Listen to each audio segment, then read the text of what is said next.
오늘의 본문을 가지고 겸손한 목자를 따라 라는 제목으로 함께 말씀 나누고 싶습니다.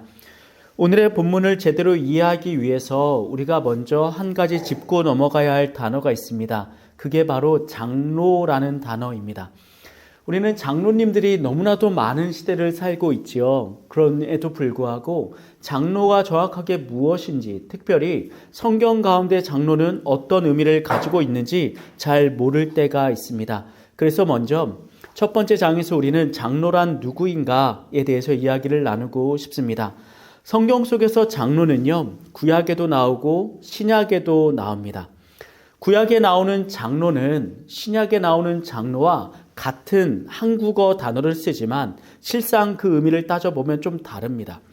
구약의 장로는 어떻게 선발되냐면 나이가 많고 경험이 많은 사람들에게 주어지는 칭호입니다. 그래서 그 사람들은 그 당시 이스라엘 사람들의 생활, 법률 이런 것들에 대한 지시나 지도를 해주는 사람들이 되는 것이죠. 그런데 신약으로 넘어오면서 장로는 조금 다르게 됩니다. 장로는 신약에서 두 가지에 의해서 정해지는데 첫 번째 성령의 인도하심, 그 다음에는 교회의 인정입니다. 즉 구약의 장로는 나이가 많은 사람들, 경험이 많은 사람들이 뽑혔지만 신약에서의 장로는 성령님이 내재하시는 사람, 그리고 그것을 교회가 인정한 사람들이 뽑히는 것이 장로란 말입니다. 그러기에 이 구약에서의 장로를 신약처럼 이해하거나 신약에서의 장로를 구약처럼 이해하는 것은 문제가 있습니다. 그렇다면 우리는 지금 이 시대의 장로 직분을 구약에 빗대어서 봐야 할까요? 아니면 신약에 빗대어서 봐야 할까요?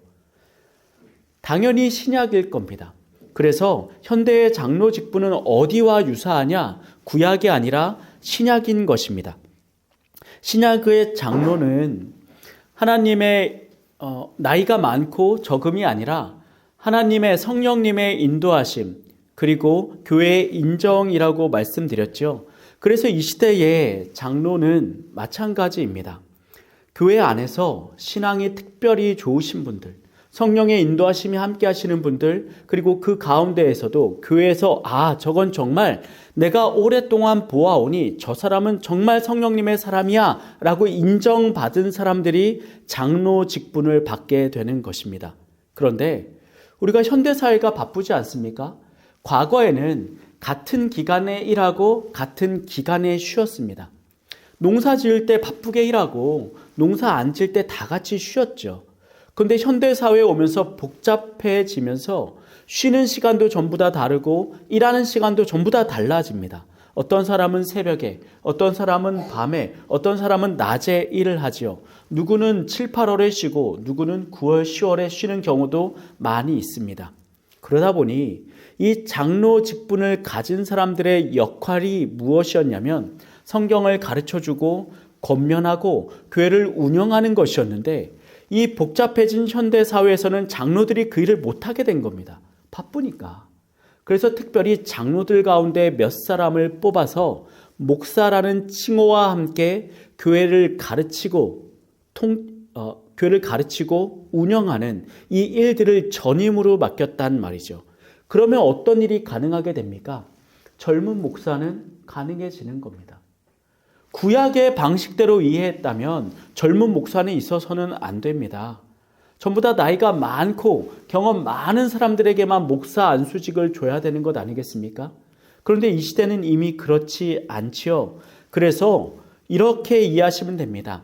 장로들이 교회를 운영하고 성경을 가르치는데 바쁘니 그 중에 몇 사람을 뽑아 목사라는 직분을 주고 가르침과 교회를 운영하는 것을 전임해서 맡겨두었다라는 것입니다.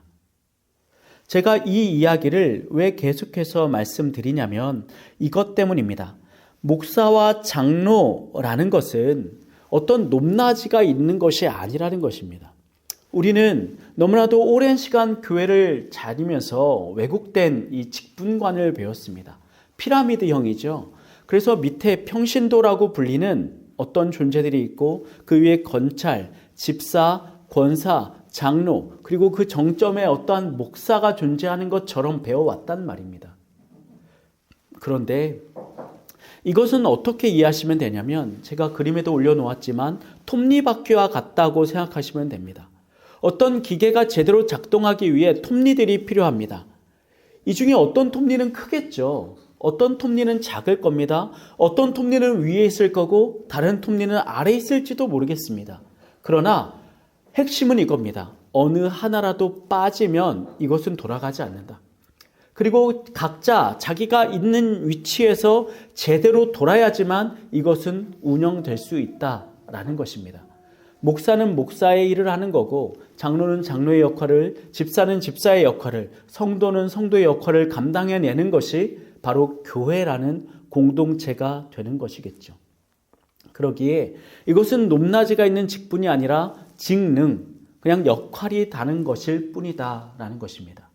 이 이야기를 왜 굳이 우리가 앞서서 길게 다루고 가냐면, 현대 교회는 피라미드형 구조에 목사를 맨 위에 놓고 나머지 성도들은 마치 이 교회의 손님, 구경꾼인 것처럼 다니고 있단 말입니다. 목사가 할 일이지, 저건 목사 일이지 라는 것들입니다.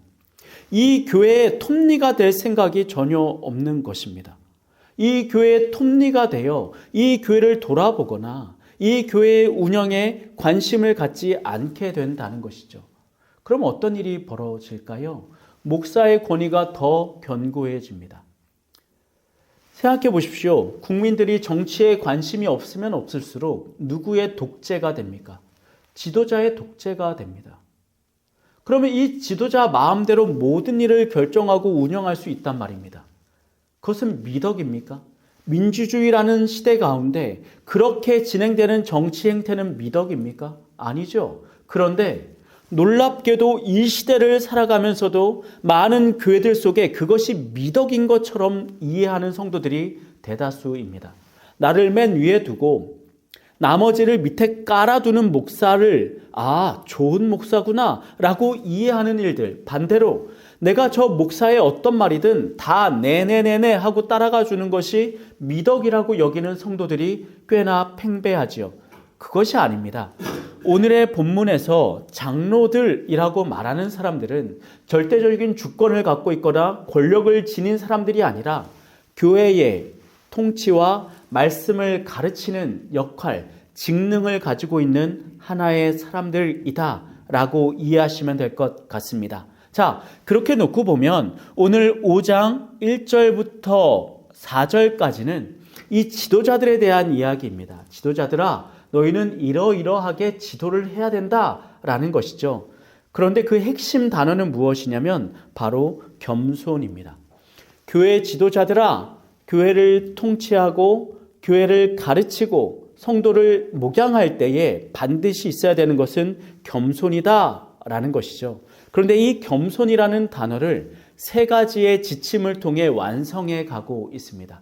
첫 번째 지침이 뭐냐면 억지가 아닌 기쁨으로 하는 것입니다. 제가 말씀 읽겠습니다. 2절입니다. 너희 중에 있는 하나님의 양 무리를 치되 억지로 하지 말고 하나님의 뜻을 따라 자원함으로 하며. 아멘. 억지로 하지 말아라. 자원함으로 해라. 무엇을 할 때? 교회를 지도해 나아갈 때, 교회를 운영해 나아갈 때. 여러분 어떠십니까? 지금까지 교회의 어떠한 임직자로서 봉사를 하고 어떠한 행사에 참여하실 때 정말 내 자원함으로 하셨습니까? 아니면 동원되셨습니까? 우리는 이미 현대 사회에 거대해진 교회 시스템 안에 살아가면서 내가 자원하는 일들은 거의 사라지고 내가 동원되는 일들이 주를 이루게 됩니다. 내가 장로니까 이거 해야지. 내가 권사니까 이거 가야지. 내가 집사니까 이 행사는 참여해야지 라는 식의 일들이 한국 교회 대다수의 관계입니다. 목사가 부탁을 하고 임직자들은 그래도 목사가 부탁했으니 내가 임직자니까 이걸 따라줘야지 라는 식의 반응들, 그리고 그렇게 운영되는 교회 행태들, 그것이 우리의 어떠한 모습들이 아니었느냐 말입니다. 그런데 교회 일은 기본적으로 그렇게 진행되는 것이 아닙니다. 그렇게 진행되면 어떤 일이 벌어질까요? 그것을 잘 보여주는 것이 사도행전의 아나니아와 삽비라 같습니다. 초대 교회가 생기고 나서 교회 안에 내 재산의 의미 없음을 깨달은 성도들이 생겨나기 시작합니다. 아, 주님 곧 오시는구나. 이제 끝날이구나. 주님 다시 오시면 이 세상은 다 무너지고 그렇게 되면 나의 소유들은 아무런 능력이 없는 거구나를 깨닫습니다. 그러자 교회들이 자신의 소유를 교회에 내기 시작합니다. 특히 부자들은 더 많은 것들을 내게 되지요. 그런 사람들에게 칭호가 돌아갑니다. 야, 대단한 신앙인이다. 야, 대단한 사람이다. 야, 대단한 믿음의 사람들이다. 칭송받는 일들이 생겨나게 됩니다. 그러자 아나니아와 삽비라라는 사람들도 그 칭호를 받고 싶었던 겁니다. 그래서 자기의 소유를 팔아요. 그런데 막상 내려고 하다 보니 이게 아까운 겁니다. 그래서 어떻게 하죠? 숨겨두고 뜯어서 일부를 억지로 냅니다. 나는 그럴 마음이 전혀 없는데 억지로 헌금을 하는 행태들이 그 안에 일어났단 말입니다. 왜요? 그게 대세였으니까. 그게 흐름이었으니까. 그러니까 그 결과 어떤 일이 벌어집니까? 아나니아와 삽비라가 죽음을 맞이하게 됩니다. 저는 마찬가지라고 생각합니다. 한국 개신교가 만약에 어떠한 일들을 진행함에 있어서 어거지로 성도들에게 채찍하고 권면하고 끌고 가면서 진행된다면 당장은 무언가를 내는 것처럼, 당장은 무언가가 이루어지는 것처럼 보일지 모릅니다만 그 끝은 결국 죽음이라고 저는 생각합니다. 한국 개신교가 화려한 시대를 보냈습니다. 제가 어릴 때는 정말 화려했어요. 이제 성탄절이 곧 다가오지 않습니까? 아직도 기억이 납니다. 초등학생 때, 중학생 때 밤 늦게 돌아다니면서 막 노래를 불러요. 크리스마스 캐롤을 부릅니다. 찬송가를 막 불렀다고요. 그러면 교회 안 다니는 사람들도 문을 열고 과자를 줬었습니다. 아유, 노래 듣기 좋다. 박수 쳐주고 칭찬해주는 분들도 있었습니다. 그런데 보십시오. 지금 이 시대에 그렇게 해보십시오. 어떻게 됩니까? 완전히 다 고소 고발 당할 겁니다. 아마 돌을 안 던지면 다행이라고 생각합니다. 그럼 왜 이런 일이 벌어졌을까요? 처음에 기쁨으로 했겠죠. 얼마나 아름다웠겠습니까? 어느 순간 그 기쁨이 동원으로 바뀌게 되는 겁니다. 어거지로 그 규모를 키우며 교회 행사를 진행하게 되는 겁니다. 그러면 내가 알고 상대가 압니다.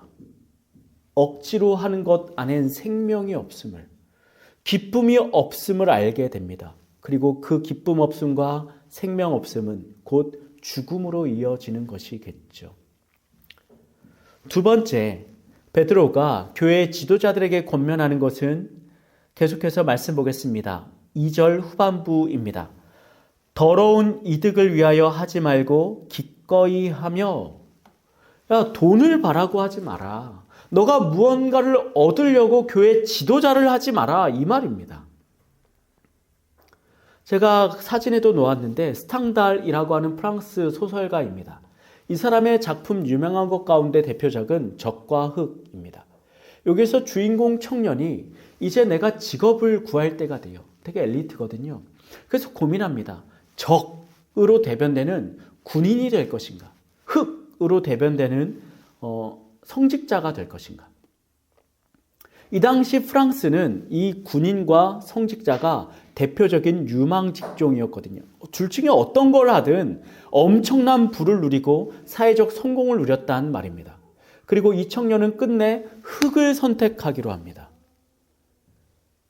스탕달은 이 소설을 통해 뭘 고발하고 싶었던 거냐면 청빈과 욕심 없음의 대명사인 성직자가 나중에는 사회적 성공과 부를 만끽할 수 있는 그 프랑스의 어지럽고 어그러진 사회를 고발하고 있는 겁니다.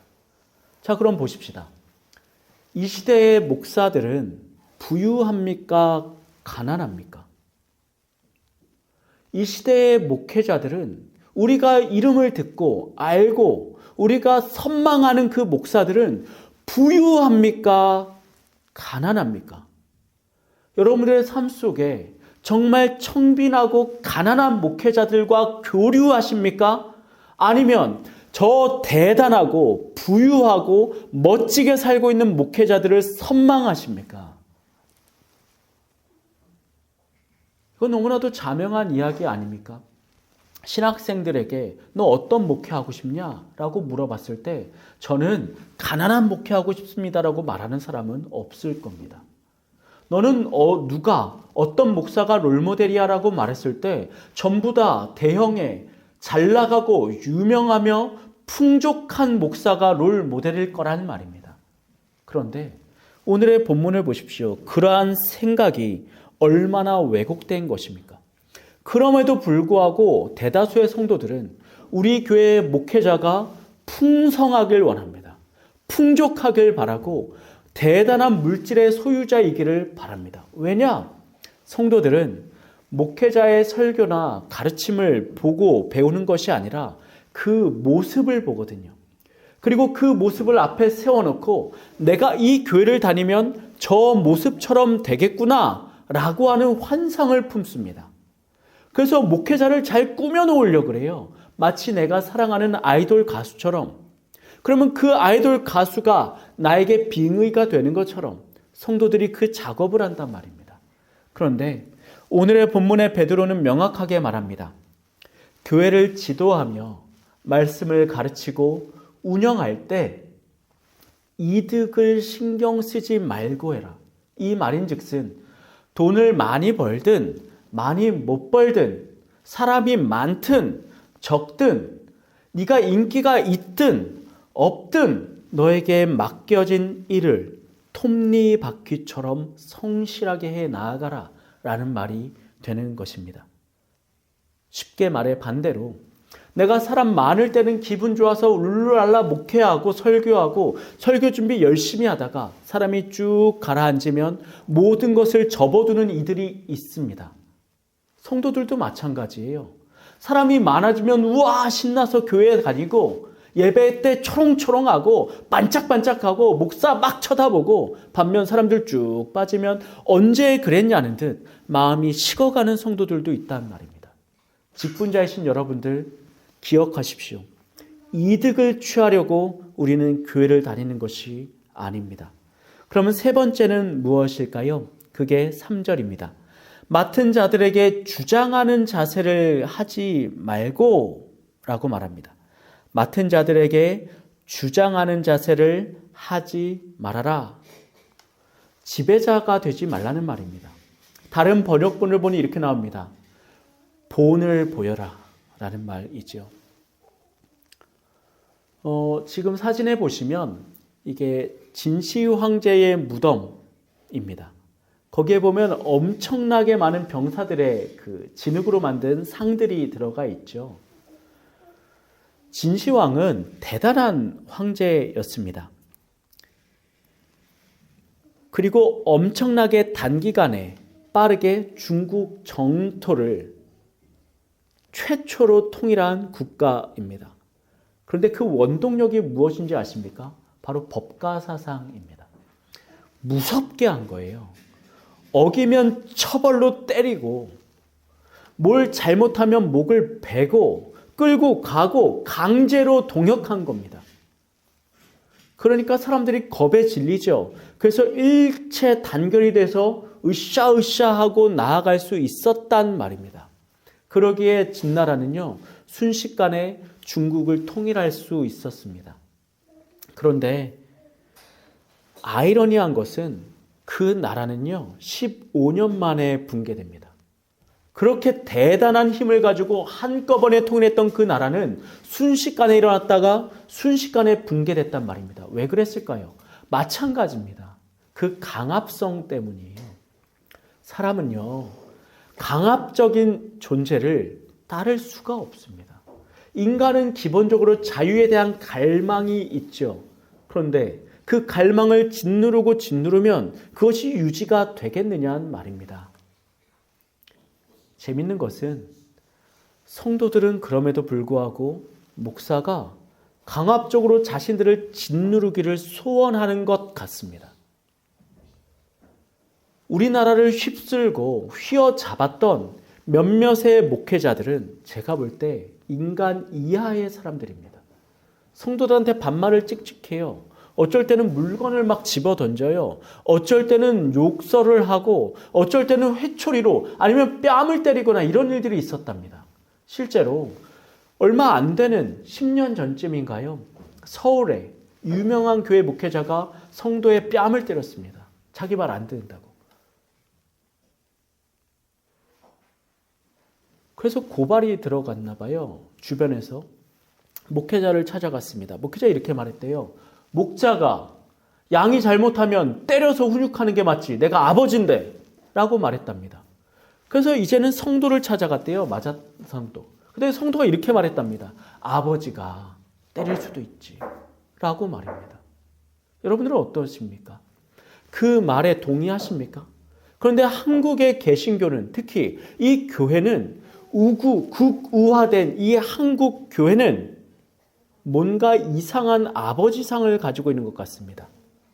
군부 독재 시대를 지나면서 강력한 독재자가 마치 최고의 리더인 것처럼 이해하고 있단 말입니다. 그래서 모든 전권을 목회자 한 명한테 몰아줘요. 그리고 그 목회자에게 쏠린 힘을 가지고 자신들을 짓밟고 다니는 것을 잘 돌아가는 거구나. 혹은 질서가 있구나 라고 이해한단 말입니다. 근데 제가 자신 있게 말합니다. 그런 교회 오래 못 갑니다. 자, 지금 한국 교회는 세습이라는 문제 때문에 내홍을 걷고 있습니다. 그러면 그 교회들은 왜 세습을 해야 될까요? 만나보면 똑같은 말을 합니다. 세습 안 하면 교회 깨져. 세습 안 하면 교회 박살나. 사람들 찢어져. 왜 그럴까요? 간단합니다. 전대 목사가 강압으로 성도들을 짓눌러 놨거든요. 그래서 전대 목사의 그림자가 사라지면 이 성도들은 더 이상 그것에 카리스마 넘치는 다른 목회자가 와서 나를 짓누르기 전까지는 거기에 동의하지 않을 거거든요. 그러니 누구를 꽂아 놓는 겁니까? 내 아들을 꽂아 놓는단 말입니다. 애시당초 그런 집단을 교회라고 부를 수 있습니까? 목사가 말을 했다는 이유로 성도가 다 들어야 합니까? 장로가 말을 했다는 이유로 밑에 사람들이 다 내내거려야 하느냐 말입니다. 애시당초 성도가 자신의 의견을 말할 수 없는 교회 공동체가 교회라고 말할 수 있겠습니까? 그럼 목사님, 자기 의견 다 말하고 자기 하고 싶은 대로 다 하면 그게 돌아갑니까, 교회가? 그러면 우리는 이것부터 따져 물어야 합니다. 돌아가야 합니까? 일상적으로 우리의 목표가 무엇입니까? 성장입니까? 막 열심히 돌아가서 기계를 돌려서 물건을 찍어내서 돈 많이 벌어서 대형 기업을 만드는 것이 목표입니까? 그게 정말 한국 개신교회의 목표냔 말입니다. 아니죠. 우리의 목표는 이 교회 공동체를 통해 하나님의 나라는 이런 모형이겠다라는 것을 구현하는 게 목표입니다. 그런데 어느 순간 보면 이야기를 나누는 모든 끝에 교회의 목표가 마치 성장인 것처럼 이해하는 분들이 많습니다. 교회의 목표는요, 커짐이 아닙니다. 교회의 목표는 의자 수를 늘리고 사람들을 거기에 앉혀놓고 거기서 몰려온 헌금으로 교회를 짓는 것이 아닙니다. 우리의 목표는 어디에 있는가?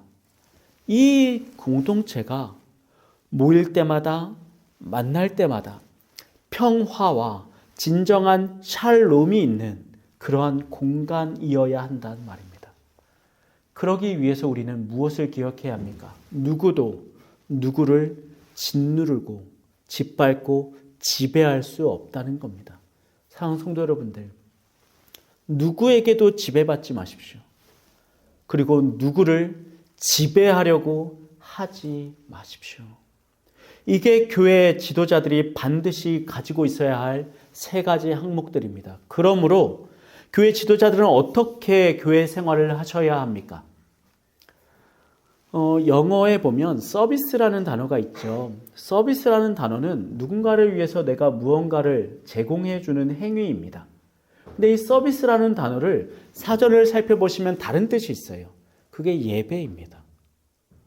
여러 가지 뜻 가운데 우리가 아는 대표적인 그 누군가를 도와주는 행위 외에 예배, 그리고 예배의 의식이라는 뜻이 있단 말입니다. 그렇다면 임직자들, 목사, 장로, 권사, 집사 같은 이 임직자들은 예배를 돕는 사람들이죠. 다른 말로 바꿔 말하면 이들의 일은 서비스직입니다.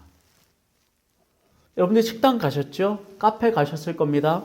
어떠한 놀이동산이나 어떠한 행사에 가셨을 때 사람들의 서비스를 받아보셨을 겁니다. 그렇게 교회에 있는 사람들을 섬기는 행위입니다.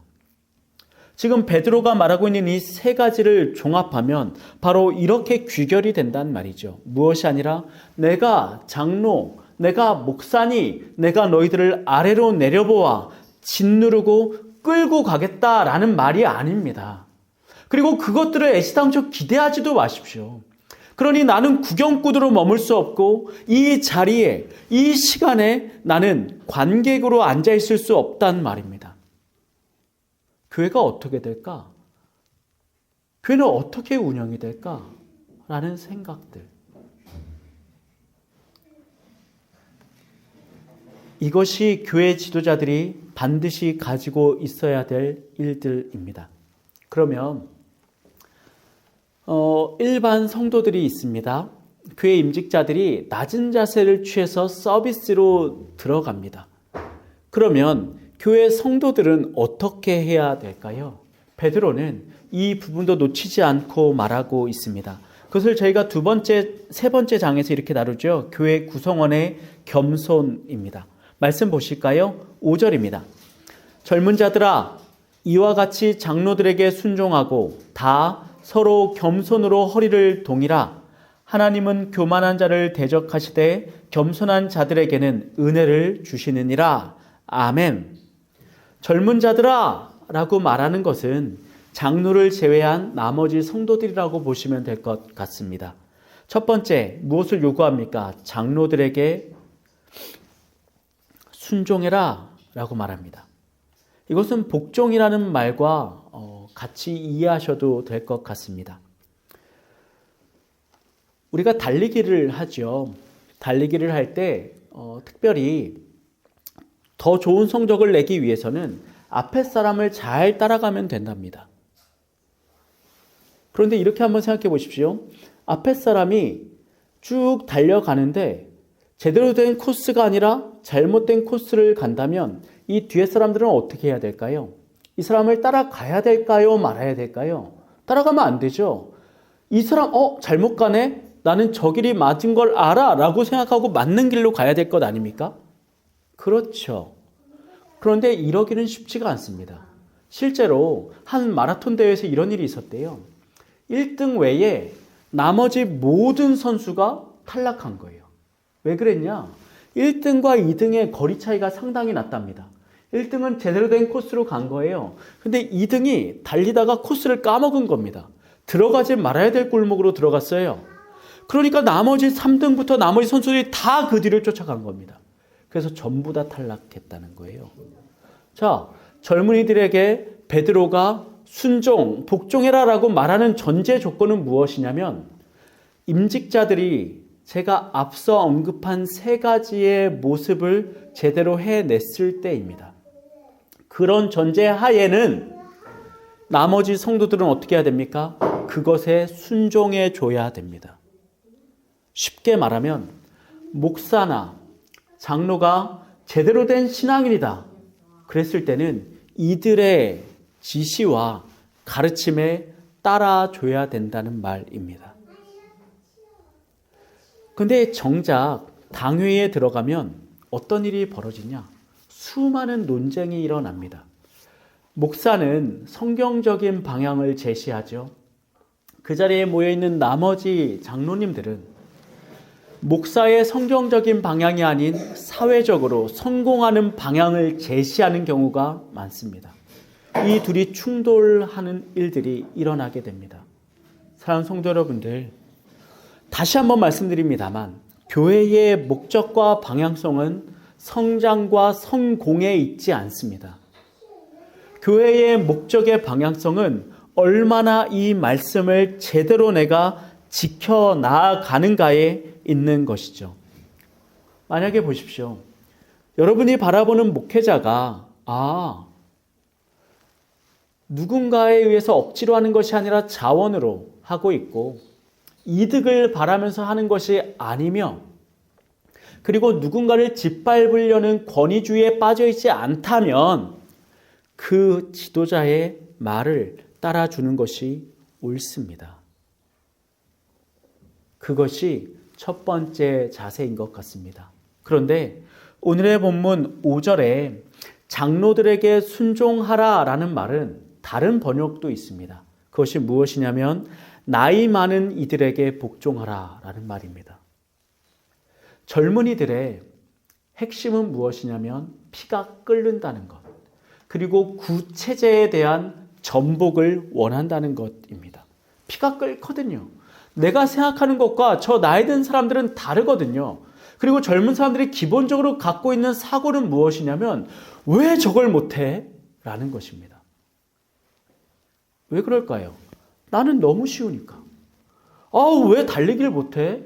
왜 축구를 못해? 이런 것들입니다. 저도 한동안 축구를 하러 다녔었죠. 가면 교회 사람들이 아닌 그 외부 청년들도 몇 명 옵니다. 그럼 그 사람들은 앉아서 자기들끼리 막 험담을 해요. 저 사람 왜 저렇게 해? 그 사람들은 뭘 모르는 겁니까? 나이 듦을 모르는 겁니다. 나이가 들잖아요. 내 생각과 정신은 여전히 20대, 30대에 머물러 있습니다. 내 몸이 어느새 40, 50, 60이 돼 있어요. 내 몸이 뇌가 지시를 내립니다. 야, 차! 그러면 몸은 그 차라는 지시에 한 텀, 두 텀 이후에 반응한단 말입니다. 20대 때는 차 하면 찼습니다. 근데 나이가 먹으면요, 차라는 지시를 내려도 내 몸이 느리게 반응한다고요. 저는 그것을 너무나도 잘 표현한 영화가 은교라고 생각합니다. 은교 영화에 이런 명대사가 나옵니다. 너희의 젊음이 너희의 노력으로 얻은 상이 아닌 것처럼 내 늙음도 나의 잘못으로 받은 벌이 아니다. 젊음은 노력해서 얻은 것이 아니죠. 동일하게 나이 듦도 나이 들어서 받은 벌이 아니란 말입니다. 그런데 우리는 이 착각 속에 살아갑니다. 내가 좀 건강하면 나이 든 사람들 무시하고 내가 좀 알면 나이 들어서 모르는 사람들 괄시한단 말입니다. 이 짓 하지 말라는 겁니다. 왜요? 교회는 수평의 관계이니까. 그러면서 계속해서 베드로는 이렇게 말합니다. 6절입니다. 그러므로 하나님의 능하신 손 아래에서 겸손하라. 아멘. 너희 그래서 겸손해야 돼. 어떻게? 서로에게 5절과 6절에 계속해서 이 말이 나옵니다. 서로 겸손으로 허리를 동여라 라는 말을 늘 겸손해라 라는 말과 덧붙여서 생각해 보십시다. 서로 겸손으로 라는 말은 서로 모두에게 라는 말로 다시 번역이 된다면 결국 이 겸손의 행태는 특정한 몇몇이 아닌 모두에게 주어져야 하는 일이란 말입니다. 즉 나이 든 사람도 젊은이에게, 젊은이도 나이 든 이에게, 장로도 일반 성도에게, 목회자도 일반 성도에게. 자, 지도자가 아래로 깔고 내려갔습니다. 그러면 지도자가 올바른 길을 간다는 전제하에 그것을 보고 그대로 본을 받아 나머지 성도들도 밑으로 깔고 내려갑니다. 그럼 밑으로 깔고 내려가서 어떤 일이 펼쳐지죠? 타자를 올려줍니다. 그러면 결국 나의 겸손은 나를 높여주는 행위입니다. 우리는 가끔가다 자존심을 세우며 싸우는 일들을 보게 됩니다. 그런데 그것이 한 걸음 뒤에서 보면 너무나도 유치하고 치졸한 까닭은 내가 어떤 사람인 줄 알아? 라는 말 즉슨 내가 말하지 않으면 누구도 알아주지 않는 존재라는 반증 아니느냐 말입니다. 그러니 교회는 다르게 돌아갑니다. 내가 누군 줄 알아? 라고 말하는 대신 내가 스스로 타자의 밑에 들어가는 겁니다. 그를 올려주는 그 순간 그도 나를 올려주어 결국 모두가 겸손한 것은 모두가 올라가 존경받는 하나님의 나라의 모형이 된단 말이겠죠. 그런데 이 작업은 쉽지가 않습니다. 어려워요. 겸손이라는 말은 진짜 어려운 겁니다. 왜요?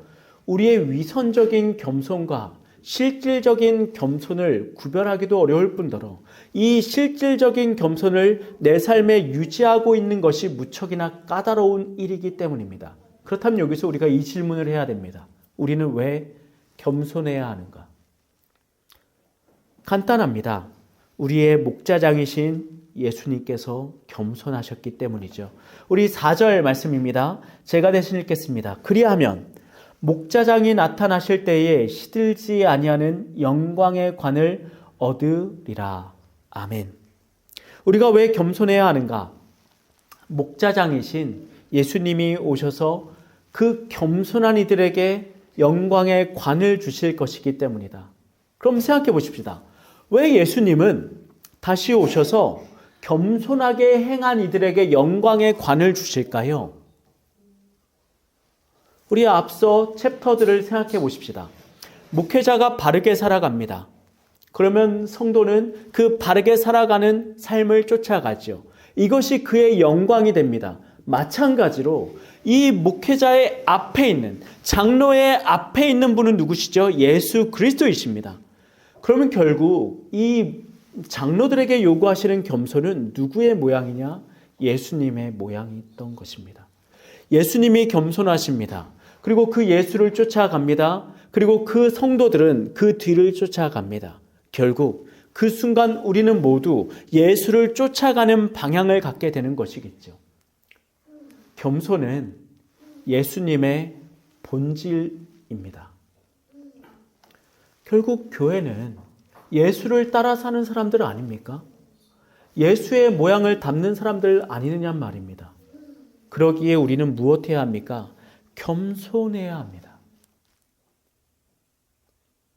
이런 이야기가 있습니다. 김동호 목사님이 전도사 때 이야기예요. 저희도 한번 나눴던 것 같습니다. 이분이 학생부 전도사를, 주일학교 전도사를 맡으셨대요. 근데 주일학교 부장 집사님이 그 교회에서 헌금을 가장 많이 하는 사람이었다고 합니다. 근데 이 젊은 전도사였던 김동호 목사님이 어떤 새로운 일을 하고 싶었던 거예요. 그래서 이 부장 집사님을 찾아갑니다. 집사님, 저희 이번에 주일학교에서 이거 하고 싶은데 당회에 들어가셔서 말 한 번만 해주십시오. 이분도 머리가 영민해서 돈 많이 내는 사람이 말을 하면 교회가 따라준다는 것을 알았던 겁니다. 그러자 그 장로님이 이렇게 말했대요. 전도사님 제가 교회에서 헌금 가장 많이 하는 거 아시죠? 네, 알고 있습니다. 그래서 저는 당회에 들어가서 아무 말도 안 합니다. 제가 말을 하는 그 순간 제 말에 힘이 실리기 때문입니다. 라고 말했답니다. 여러분, 이게 쉽지가 않습니다. 사람은요, 내가 돈을 넣은 곳에서 나를 알아주길 바랍니다. 내 노력을 쏟은 곳에서 나를 인정해 주길 바랍니다. 그리고 그 공간에서 어깨 피고 다니고 으스대고 다닌다는 말입니다. 그런데 그것은 교회의 본질이 아니죠. 그러기에 우리는 결국 무엇을 배워가야 됩니까? 예수의 뒷모습을 보고 따라가야 합니다. 그게 바로 겸손이죠. 그럼 예수님은 어느 순간에 겸손한 모습을 보이셨습니까? 그분이 태어나실 때부터입니다. 바로 성육신의 겸손이죠. 생각해 보십시다. 예수님은 성자 하나님이십니다. 우리가 하나님이라고 부르는 분은 성부 하나님이시죠. 우리가 성령님이라고 부르시는 분은 성령, 하나님입니다.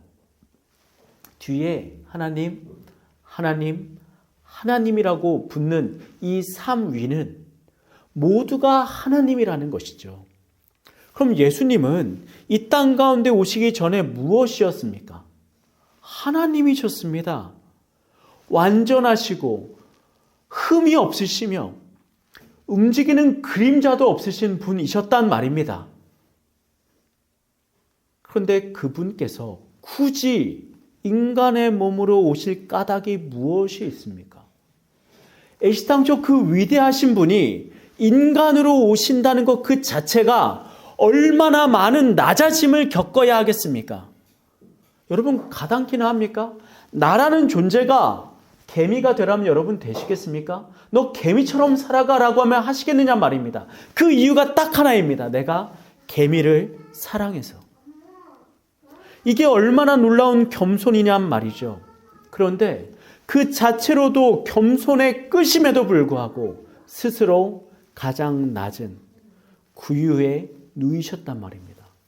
누구도 알아주지 않는 외딴 곳에 누일 곳도 없어 구유에 누이신 그분의 겸손은 얼마나 아름다운 겸손의 실천입니까? 자, 그 다음에 또한 예수님의 삶 가운데 겸손의 모습이 드러나는 게 어디죠? 바로 십자가입니다. 이것은 바로 하나님께 겸손하셨던 주님의 모습이죠. 하나님도 하나님입니다. 예수님도 하나님입니다. 하나님은 예수님께 자신의 계획을 말하십니다. 예수, 너가 십자가를 져야 한다. 예수님이 이미 알고 계셨습니다. 그런데 거기에 반박할 수도 피할 수도 그것을 부정할 수도 있었겠습니다만 예수님은 어떤 것을 선택하십니까? 주여 아버지의 뜻대로 하시옵소서 라고 순종하십니다. 이것이야말로 예수의 겸손입니다. 즉 예수의 삶은 시작과 끝이 겸손으로 채워져 있습니다.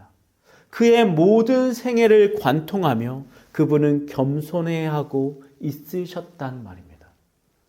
사랑하는 성도 여러분들, 그런데 내가 겸손하지 않는다? 내가 목사라는 직분을 가졌기에 말을 함부로 던진다? 내가 장로라는 직분을 가졌기에 교회의 주인인 양 군다? 내가 권사와 집사가 되었기에 마치 이 교회의 새로운 사람들에게 웃 어른처럼 행세한다? 그게 가능한 일입니까?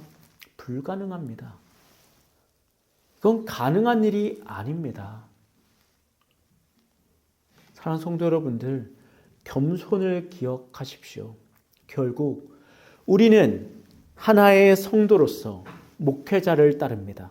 결국 목회자도 한 명의 성도로서 우리의 앞에 있는 목자장 예수 그리스도를 따릅니다.